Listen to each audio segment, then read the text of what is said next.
Hello, everyone, and welcome to another episode of Campus Care Ed Talks. Ed Talks is a platform where educators and leaders come on board and express their viewpoints related to education and society. Our topic for the day is how to get best out of peer to peer interaction in classrooms, and to express his viewpoints on the same, we have with us Mr. Trilok Singh Bist, an educationist. A very warm welcome, sir. Thank you, Mehak. Thank you so much for calling me on this portal. Thank Yeah, you so much, sir, for taking out your time. It's an honor to have you here. thank you. So, sir, we are here talking about how to get best out of peer-to-peer interaction in classroom, sir. And to start off with, sir, could you give us a few tips to encourage positive peer interactions for the teachers, sir? See, first of all, thank you so much for calling me on your portal today on NTAB. And I can see NTAB is highly futuristic when it comes to education sector. And we have been using the NTAB for the last 12 years in my previous school in Jammu. So I'm very well versed with the NTAB's, the vision. A vision is to bring the best to the schools altogether. So this kind of interaction will definitely help others also because when we talk about peer-to-peer interaction in the classrooms, it really makes a big difference. In the 21st century, the education has become a little different from what we have done in our time. In our time, the teachers were coming, dictating, writing on the board, we were copying, and then we were mugging it up and vomiting in the exam, and that's the end of the learning. After we still going to the next class means forgetting everything else what we have studied in the previous school, previous Yes, sir. class.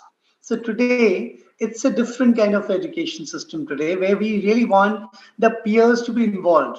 Peer-to-peer learning makes a big difference to the children, because when I'm teaching my children, I may be always keeping myself on a higher platform that I know everything and then teaching the children. So what happens, the children, I may not be able to reach out to the last child on the last bench of the class. Whereas when it comes to peer-to-peer learning, and when we need to encourage the positive peer interactions at teachers in the class, we need to encourage the children to help each other as well. We can have a buddy system in the class. We can create opportunities for collaboration during our transaction. If I'm teaching and I'm teaching and continuously teaching only, it might become a little boring and monotonous for the children after some time. Involving the children, getting them into the groups and asking them, we have done this much, now you discuss and you all come up with the solution. Let's see what each group talks about. In this way, what happens, we create a positive opportunities for the collaboration during the transaction for the children, and that monotony is also broken altogether. Otherwise, it becomes for 55 minutes class becomes a monotonous class altogether. Then seeking scope for validating that the group talks are more productive than the individual ones. It is very, very important. It's to go into the heads of everyone. The children should also understand, and it does happen. It's when we are talking about when we are seeking the scope as a teachers for validating that the group talks are more productive than the individual ones. I think that will initiate and that will encourage the positive peer interaction in the class. And we as teachers can initiate that. If we teachers are open-minded, then only we can do that. If teachers are only not able to change their mindset, nothing will happen. And finally, group discussions in the class are very important aspect of encouraging the positive peer interaction in the classes by the teachers. We can have the group discussions, we can have collaborating, collating, discussing, we can have debating in the class, and then putting up all together in the form of a pecha kucha presentation.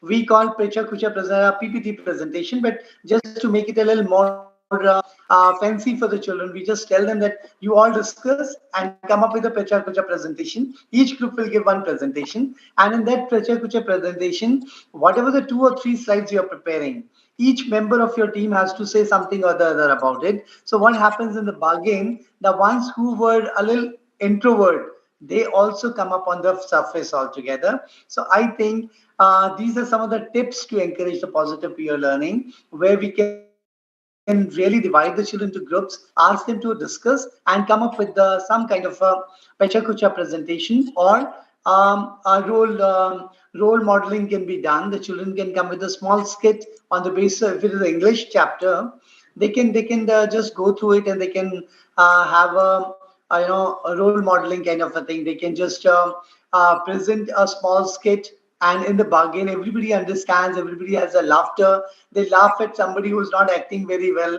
That laughter is also, food for the thought for the children. They really enjoy that. Monotony gets broken altogether. So I think, Mehak, these are some of the tips which I believe are very, very important for teachers to, first of all, change their mindset. We as teachers have to get back to the empathetic approach. Empathy and sympathy, there are two things. In sympathy, you're keeping yourself on a higher platform. The person whom you are showing a little mercy or something, you're putting a person as a very small person. Whereas when we talk about empathy, we get into the shoes of the person, we are having the equity.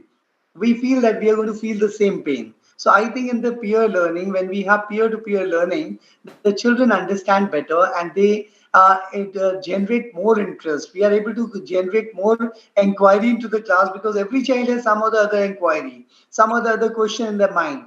That inquisitiveness of the children cannot be killed, and that has to be honed up, and that will only happen when children are given the freedom to speak, and they have been given the voice and choice in the class altogether. And peer-to-peer learning really helps in this.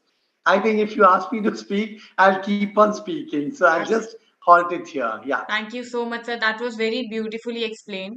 So for teachers, for educators, that was it. That how to, how some of the tips to encourage positive interaction. For the students, sir, in your opinion, how can they, improve the relationship with their, classmates and peers in general, sir?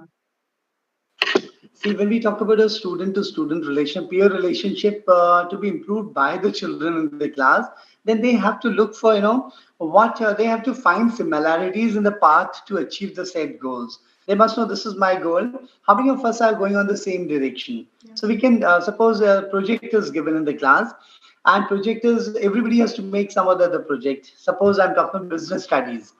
One set of children are working on Coca-Cola, Pepsi, and all those things. Other one is working on the multinational companies which are working on clothing and the garments and all.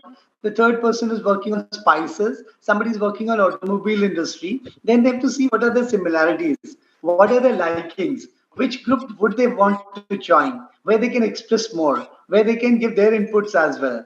Their involvement will be there. So finding similarities in the path of achieving said goals is very, very important for the children. It's not that they go in any group where their interest doesn't lie. If it doesn't lie, there'll be a silent spectators. They'll be passively sitting there and listening to the discussion, but they will not be able to have the peer-to-peer learning over there. So I think first point which I have in my bounty is always trying to find out the similarities in the set goals, and joining the group where we are able to contribute something. Second is finding the shared purposes behind the set targets. We need to share what is my set target, what do I want to achieve, and then in the class only they can peer learning as such. Finally, sensing the pulse as with whom the wavelength matches. I may not match up, my wavelength may not match with Mehak. Right now, I want to work with her, but our wavelength doesn't match. Our thought process is different altogether. So we need to be very extra careful. As the children, if they want to improve their peer-to-peer relationship, they need to understand what are the similarities, what are the set goals, where I want to go, and what are the shared purposes behind my targets, and almost sensing the pulse as to whom and with which group my wavelength matches, and then working together for the shared outcomes and the benefits. Then we can definitely come out with something beautiful, something more constructive, something more innovative. If it is a physics project or a class, we have to see what kind of a wavelength we have with the other person.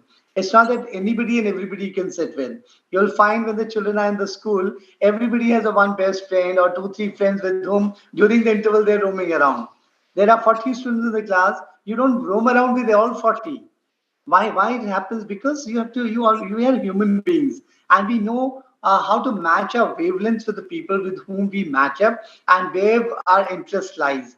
We look for the common interest, and from there we move towards wherever we have to go to. I think these are very, I'm talking about very simplistic things, nothing, not a rocket science altogether, nothing very philosophical altogether. I'm talking through my experience of life, being 33 years into the education sector, teaching the children for last 33 years, and I'm enjoying each day because I'm progressive minded. I believe in the peer education. I connect to other principals from other schools, and in the bargain, I find I'm learning a lot. So when you have that positive frame of mind that you're going to learn from whenever you're going to discuss with the people, I think that is what the children also have to understand, that when they're discussing things with their peers, it will definitely help them. But they need to see what is the purpose, what as a target, what is a set goal. There are certain children who are target is IIT, cracking IIT. But there are certain children who just want to pass with 60%, 70%. So wavelength has to match. You have to see where what is your goal, what is your vision, where do you want to go after the 12th class. You may be wanting only 60%, but you are superbly good in sports. You want to play football. So you want to look for those peers who are going to help you and who match with you, and you're going to make a good profile for yourself being a national football player. If you're a good person, a national football player, you'll have better opportunities to get into better universities than just scoring a good percentage and no communication skills, no intrapersonal or interpersonal skills, and you're just wasting your time altogether. So I think to improve the peer-to-peer relationship, children need to understand these three things: finding the similarities, and finding the shared purpose, and finally looking for the wavelength, looking for sensing the pulse with whom my wavelength is going to match. I think these three tips I would like to give to everyone through this portal. Thank you, Absolutely. Mehak. Thank you so much, sir. Lastly, sir, now that we are talking about all the activities to be done to improve the peer-to-peer interaction and the tips to, tips for the educators so they can improve the interaction as well. So, lastly, sir, why is it important to have a good interaction with our peers when we are in a school for the students? Why is it important to have a good interaction, sir? I think it's very good to have the interaction with the peers because what they can understand you, how they can understand you, how much they can understand you. Teachers will not. Teachers have their own mindset. They have already set standards. You have to do this way. Whereas the children will understand you better. They also have the same, they'll come to your level only and then talk to you. I think activities are optimized in the school system for collaboration and finding the strengths as well as developing the ethical dispositions, values, and beliefs amongst the children. I think this is how the this is very important because sometimes you may not understand the intention behind a particular purpose, but then in that case, I think people will understand better when they are going to have the peer-to-peer learning. Activities also build the ability to respect each other's opinion as well. When they're in the group, they know how to respect the other person. As we say, we are going to be the global citizens. We are talking about a global perspective.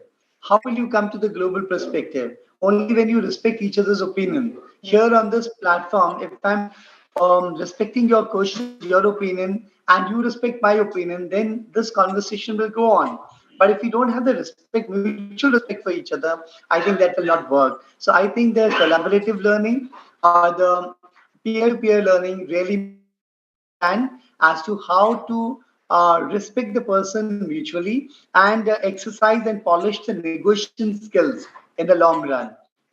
Negotiation is very important in the life in the times to come. Rather than sitting down, my point is like this, your point is this, but you negotiate and your point is taken into the Pecha presentation or to the teachers to be presented. You're negotiating, but you're learning your negotiation skills in the long run. When you grow up, you know how to negotiate when you get into the job market. You know negotiation when you're going into the market to purchase things, and you become active listener also in the bargain. When you're discussing, when you're talking about your point of view, then you have to listen to the other's point of view as well. When I say mutual respect, then we become a good listeners also. And I'm sure listening is a better skill than speaking most of the times. Speaking is very, very important. It's a very old adage is said, if speech is silver, then silence is gold. So listening is very, very important altogether. So these are the pointers which I would like to say that peer education is very, very peer. We have a peer educators program in our school. Peer educators program is when we are making 20, 40 to 60 children, train them as a peer educators. Peer educators, those who go to different classes, find out if somebody is bullied, somebody is facing any problems, because one counselor in the school is not enough. So we have 50, 60 peer counselors, we can call them. Peer educators we call, but they're nothing but, mini counselors in the school. So I find that the peer educators are able to have the peer to peer connect altogether, and they bring to our notice if there's something which is going wrong, and if some child is facing some problem. I think peer educators and peer education, peer to peer relationship, peer to peer support, all these things are should be ingrained in the school system altogether as on today. Absolutely, sir. I think it's a great initiative. Thank you so much, Trilok sir, for being here today and imparting your knowledge on how to get best out of peer-to-peer interaction, sir. Thank you so much, and I'm sure that this initiative of NTAM will definitely go a long way, because I can see that this importance of peer-to-peer education, peer-to-peer support is very important. It's going to help the children in hand holding when needed, and they are more productive when they're learning from each other, when they're discussing with each other, and developing compassion as an inner quality, which is basic to the human needs, is very, very important. This gets honed up in the process. Finally, strengthens the enduring relationship to fall back on during adversities. Like, you recall your friends when you were in the school. Even today, you fall back to some of your friends, because that endures a long lasting relationship. So I think peer to peer relationship and peer to peer support, all these are very, very important in the education system as on today, because we are heading towards the 21st century, which is highly complex. You can say it's highly complex. It's highly ambiguous altogether. You do not know what we are doing today. After 5 years from now, it will help the children to get a job or something or a livelihood. You are not very sure. So in this VUCA world, the highly volatile, complex, ambiguous, and this kind of a world is going to make the children understand things better when they understand the people. Knowing the human beings are more important than just learning from the books altogether. With these words, thank you so much for inviting me to this portal. Thank you, Mehak. God Thank you bless so you with much, that. sir. Have a good day. And for all the viewers watching us out, do not forget to subscribe to our channel for more stuff like this. Thank you, sir. Thank you. Thank you so much.